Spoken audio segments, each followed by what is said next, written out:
Hey guys, welcome back to my channel. My name is Tanya. For those who are new here, I am a first-year nurse practitioner student living and going to school in Ontario, Canada. It's Monday, March 1st, and I'm currently studying for a midterm I have on Wednesday, so in 2 days. I just finished a 20-page essay that I handed in this morning. I had to ask for an extension because there was no way I could finish it. If you saw my previous vlog, I did a lot of clinical days back to back in Ottawa, plus the time traveling from Ottawa to Toronto. There was no way I could finish it on time. But luckily she mentioned that students could ask for an extension last month, so I took advantage of the offer. And now I'm just basically cramming in 6 modules that I have for the midterm in 2 days. I kind of already went through some things. The last module that I have left is gastro, or not gastro, GI. I'm thinking of gastroenteritis, but it's GI. So I'm just gonna do a bunch of practice questions, kind of go through everything all at once, and hopefully something will stick. I also have a class today, Zoom class from 5 to 8, so that'll take some time from studying. Anyways, it's back to work. So I went to the printers earlier today to print out my notes. So what I like to do is I like to type out in chart form the different topics and just condense it into one little one-pager chart, because our notes can be like 5 pages long for one topic, and I really don't have time to read 5 pages per topic when it comes to the exam.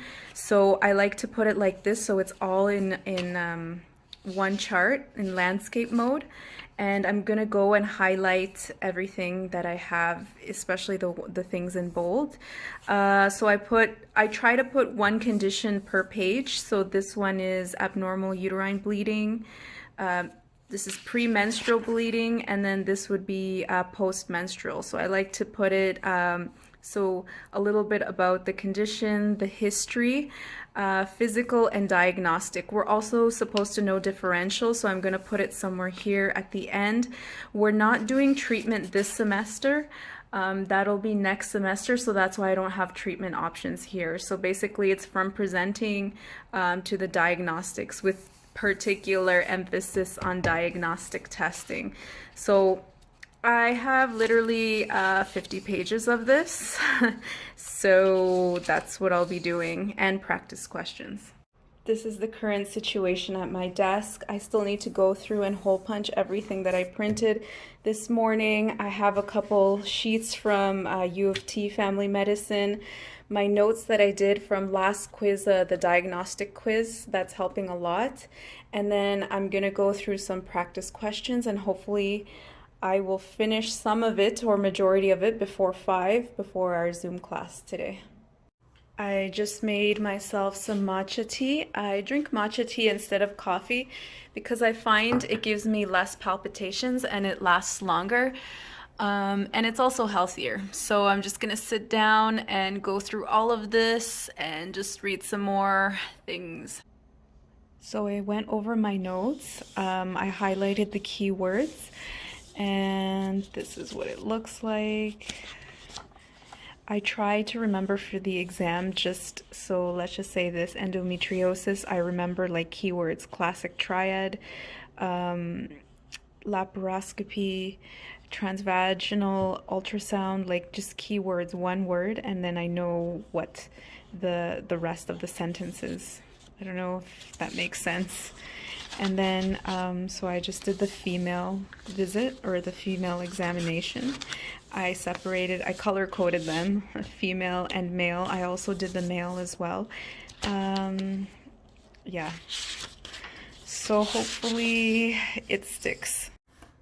I'm also using this database. It's called Bmj Best Practice. Basically, you look up a condition and then it gives you a summary of what the condition is, a basic definition, and just key diagnostic factors, like what to look out for. And then, of course, your first investigations or your first diagnostic tests to do. And here you can just look up the condition. So I was looking up pelvic inflammatory disease. And then it gives you, again, or you can go up here at the top and just click on the things that you want to see. So it's actually pretty good. I just found this out today. It's available through my work, which helps me just, it's another database to see if I'm heading in the right direction. Class is about to start in 5 minutes, so I have to log into Zoom quickly. But for this class, our teacher asked us to present a case that we saw during clinicals. So in my case, I work at a children's hospital. I don't work, I have my clinical at a children's hospital, but it's not primary care. They've already been diagnosed with cancer, whereas my course is focused on primary care. So I'm gonna have to think about how the kids initially presented to their family doctor and present that to the class or the Zoom class. I haven't really had a chance to really think about it or go through it because I've been so busy studying for my midterm in 2 days, but I kind of remember some cases and just reading the charts and how they presented initially to their family doctor. So hopefully I can focus on that and remember. I'm calling it a night. Going to sleep now. Hey guys, it's Tuesday afternoon.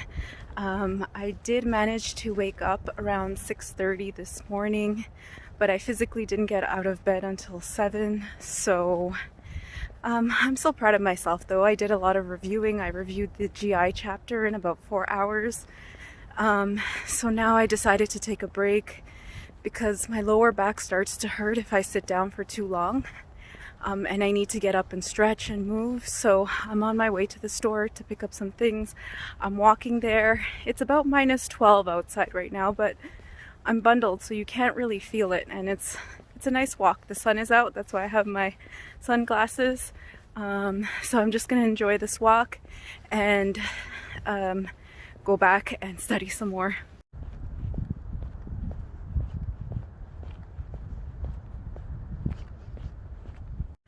Another thing that I like doing as I'm walking is actually listening to murder mysteries. I know that sounds kind of morbid, but I follow this YouTuber. Her name is Bailey Syrian, and I love her murder mystery stories.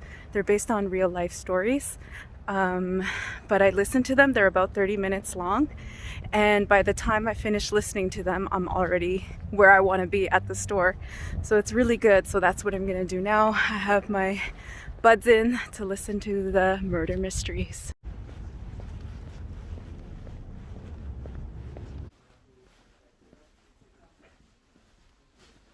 I'm back from my walk and I just picked up some highlighters at a dollar store that I found because this highlighter is going bye-bye. So they're just $1 for 3 highlighters.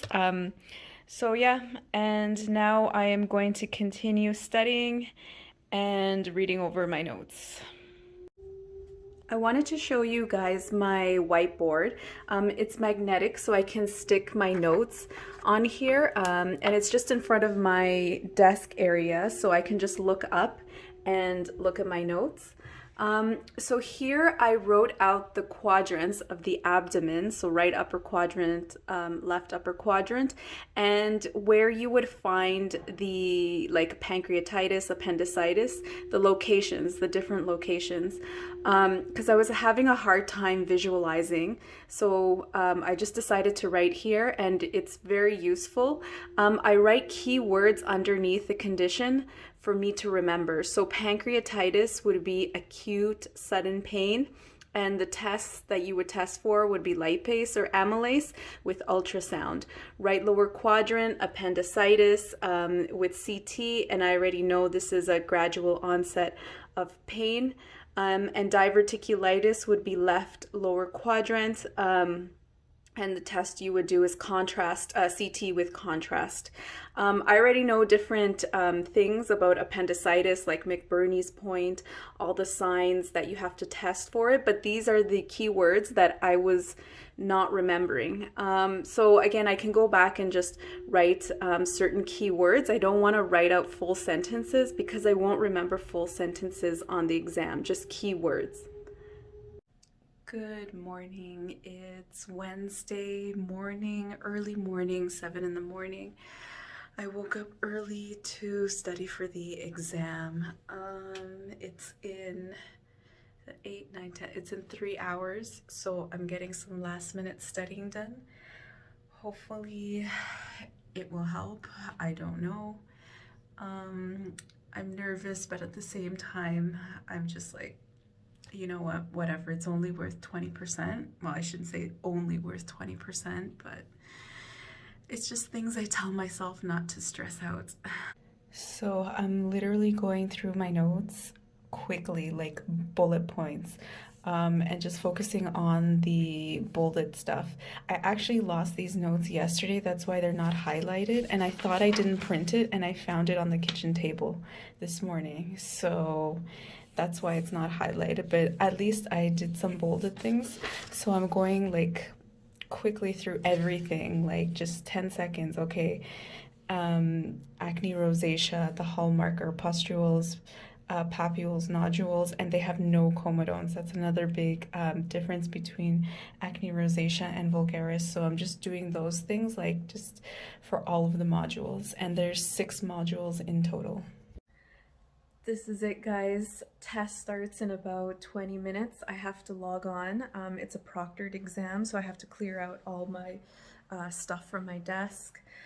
So I woke up early. I reviewed as much as I could. Now I just have to rely on what I remember, what I know, and read the question carefully because that always gets to me.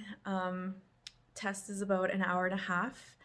So by 11:30 I'll be done. I'll be able to do some laundry, just catch up on household things that I have not done for the past week.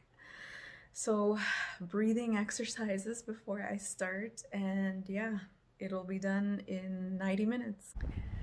Guys, I'm done. I'm done my exam for now. The next things that are due isn't until 2 weeks from now, so I have an essay due and another little quiz coming up, but not as big as this midterm. It feels so good. I finished the midterm in about an hour and 15 minutes. I didn't take the extra 15 minutes just because I was second guessing myself and just changing my answer, so I'm like, you know what, just leave it. I think I got the majority. So yeah, I'm so happy. I'm outside running some errands. I just went to the bank and it's such a nice day outside too. It's 5 degrees, I think, which is nice for Canada. Okay. So yeah, so I think I'm gonna leave it here. Thanks for joining me on my journey. Well, my 3-day journey, my midterm journey. And I will see you next time.